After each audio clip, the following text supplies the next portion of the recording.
tell me if I'm wrong, but is there a bigger pain in the ass to Scientology right now than Tony Ortega? Well, sure. Leah Remini, Mike Rinder. I mean, I'm just a journalist who's trying to document things, Mike. They don't like what I write, but you said it really well when you had Mike Rinder on, that you don't like a bully. Yeah. And I think that's what you and I have in common, is that this is an organization that bullies people. And one of the people they were bullying in the mid-90s was Rick Ross.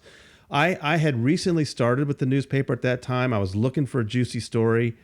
And one of the nice things about alt weeklies back then was you were looking for stories that the daily paper had either missed or done badly. And one day I was just going through the letters to the editor in the Arizona Republic, and there was a letter from Rick, and he said, yes, you covered the story where I lost a lawsuit for $5 million, but you failed to point out that the plaintiff was recruited by the Church of Scientology. And I thought, well, that sounds pretty juicy.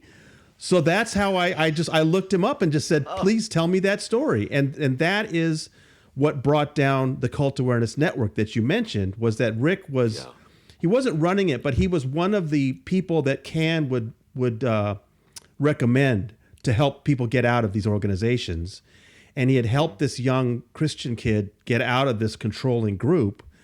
But then the kid came back and was recruited by Scientology to sue him, claiming that he kept him. He was 18. He was already 18. They kept him in a hotel against his will, that kind of thing. So anyway, the point is, Scientology was behind that litigation, which cost Rick and Can so much money. It bankrupted Can. The Cult Awareness Network was this organization trying to help parents get information about these groups so that their kids don't get sucked into them. Not only did Scientology bankrupt Can through that lawsuit, they then bought the assets in an auction. These mother... So after that day, when you called the Cult Awareness Network to get information about cults, you were calling Scientology. Oh, my God. Well, look, just so people can really understand why I went down this rabbit hole personally and why I still don't feel like I've gotten to the bottom of it. Rick wasn't just helping parents keep their kids out of dangerous organizations. He was going into those organizations. He was doing what a lot of people described as kidnapping, right? And then he had embarked upon one of the jobs that I always just thought would be like one of my fantasy jobs. He was a true deprogrammer. Like, this guy would sit down in a hotel room with you and walk you through why you believe what you believe and peel back the layers, and over a period of days, sometimes weeks, try and get to the truth of the thing.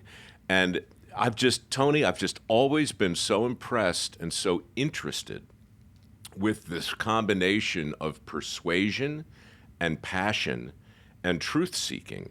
And I guess maybe this is all just a ramp up to the first thing I really want to talk about. Like, what's going on with deprogramming today? What have you seen? How is it evolving? And oh, by the way, how weird for you, 30 years later, to be writing for Substack at a time when big newspapers and typical media outlets are no longer giving people anything close to the whole story. It's like, on the one hand, everything appears to have changed. On the other hand, not a damn thing has. Well, it's a very fractured media landscape right now, Mike, and a lot of people that I used to work with have given up on it. You always hear about these legacy corporations laying off so many journalists. It's very difficult out there, and you're right. I was very fortunate. I got into this in the alt weeklies when they were making money. They could give us the space, they could give us the time, and we could do those deep dives. It's so much more difficult now.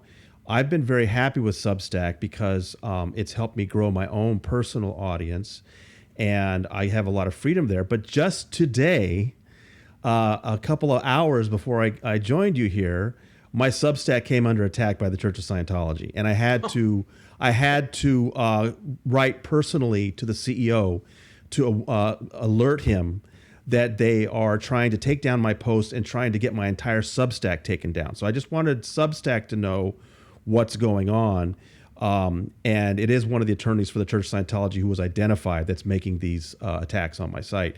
So it's just things don't change that much, Mike. You know, when I was talking to Rick Ross in 1995, he was going through a lot of the same things I'm going through today. You know, one of the things that's interesting about Scientology is it was created by this science fiction writer, L. Ron Hubbard, who wrote down millions of words in policies, and then he died.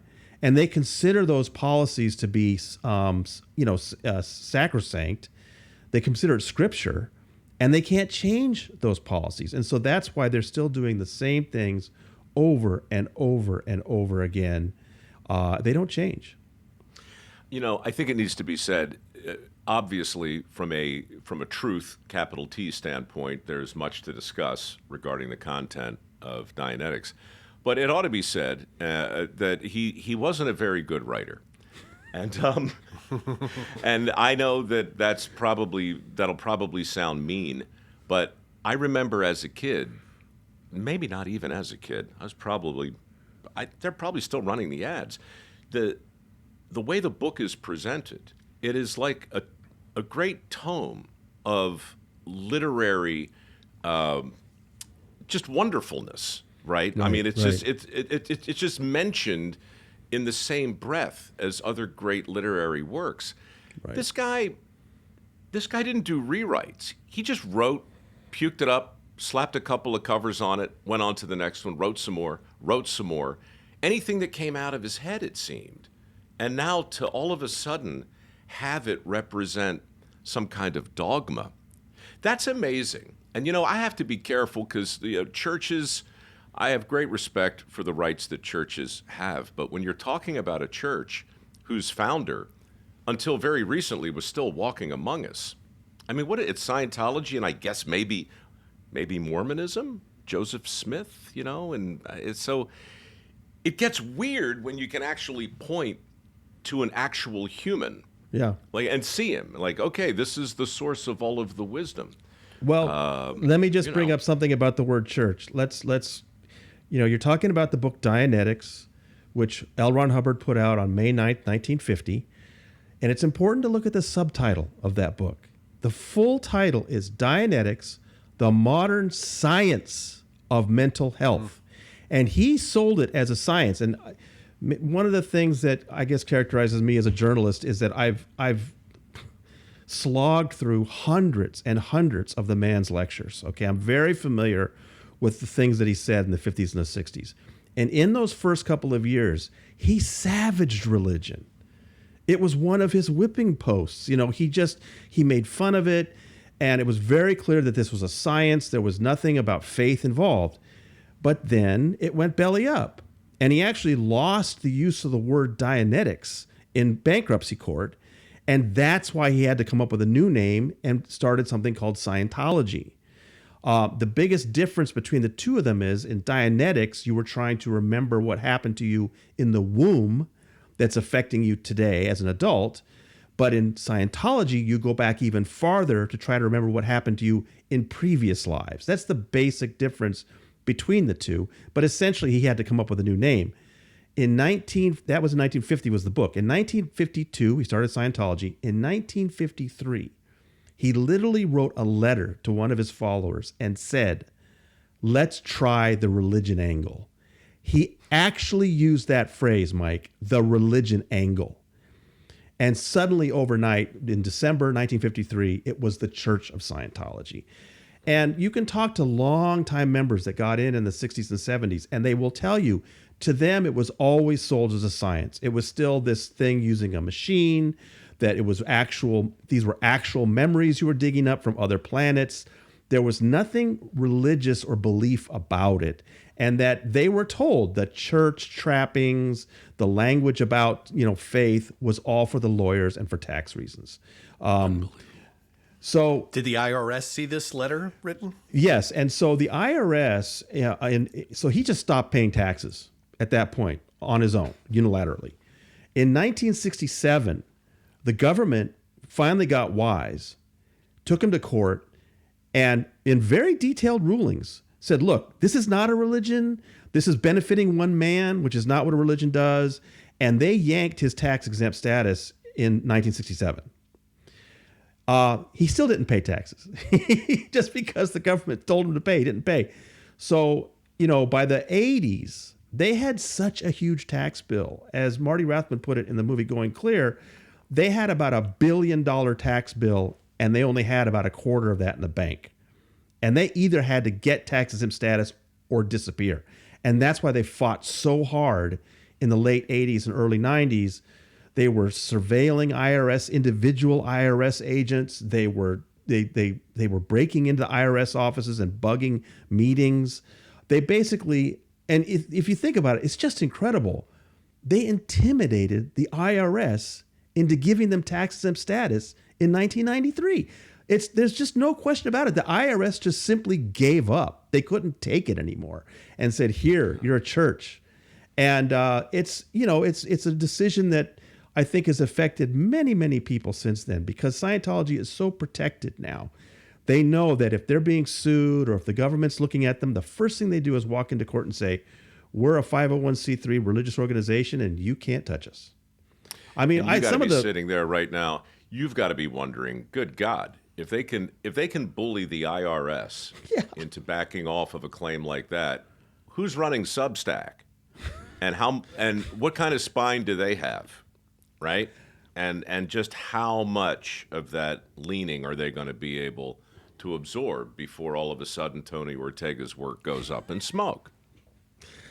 Well, I guess I'm going to find out, Mike, and I'm hoping that they can weather the storm, because I've been with some other organizations that have it's frightening to people. I mean, even law enforcement is cowed by these situations. There are actual figures in the federal government, state governments, who have said, "I don't want to be investigated. I don't want these guys looking into my family."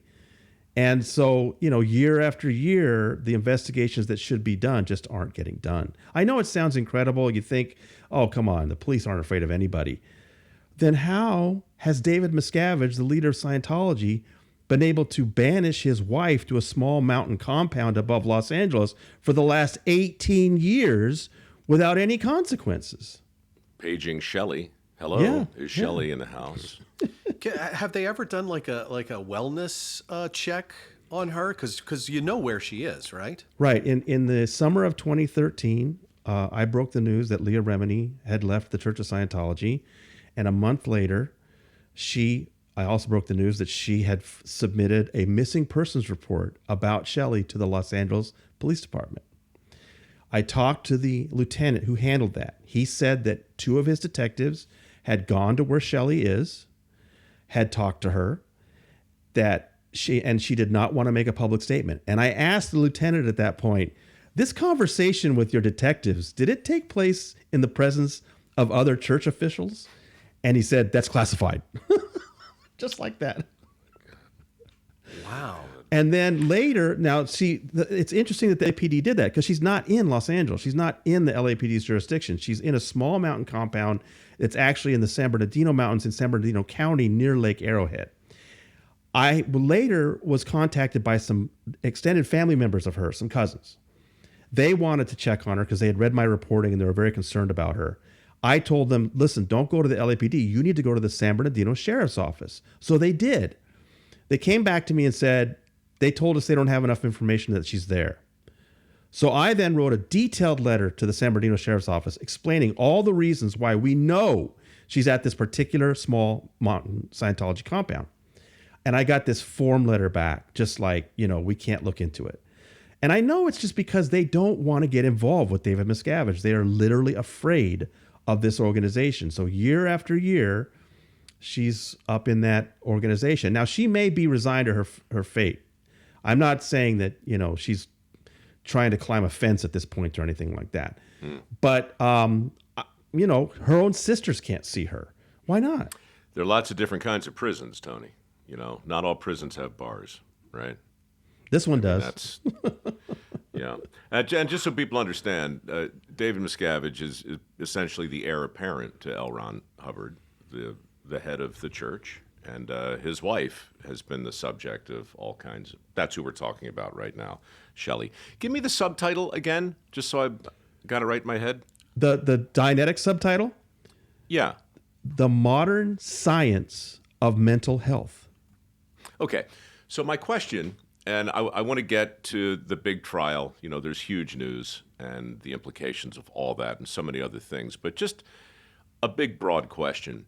Do you think that title, that book, and this movement has done more harm to organized religion or to science? Wow, that's a great question. I don't think science ever pays much attention at all to L. Ron Hubbard or Dianetics or Scientology. In particular, Scientology absolutely hates the psychiatry industry, and they agitate at psychiatric conventions. And the psychiatrists I've talked to just say, we don't care. It's just like they don't matter. So I don't think science pays much attention to them. I think religion does, because on the one hand, I think some mainstream religions realize that Scientology is making them all look bad. Some other small organizations that have their own issues with abuse tend to defend Scientology, and they tend to stick together.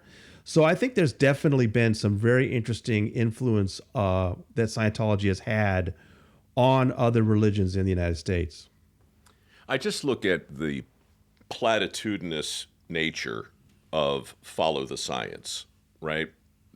A relatively recent phrase, I think, that has been somewhat shoehorned into the lexicon. And the righteousness, the almost religious righteousness that accompanies demands, right? That we all just follow the science and go wherever it leads. Well, you know, that's what I'm referring to. When you start throwing science around like that, you know, in the same breath as church, well, it's interesting, right? Because where do you put your faith, right? I think I kind of understand the role of faith in religion, but I'm not sure I understand the role of faith in science. And to conflate the two really opens the door to some pretty interesting navel gazing, if nothing else.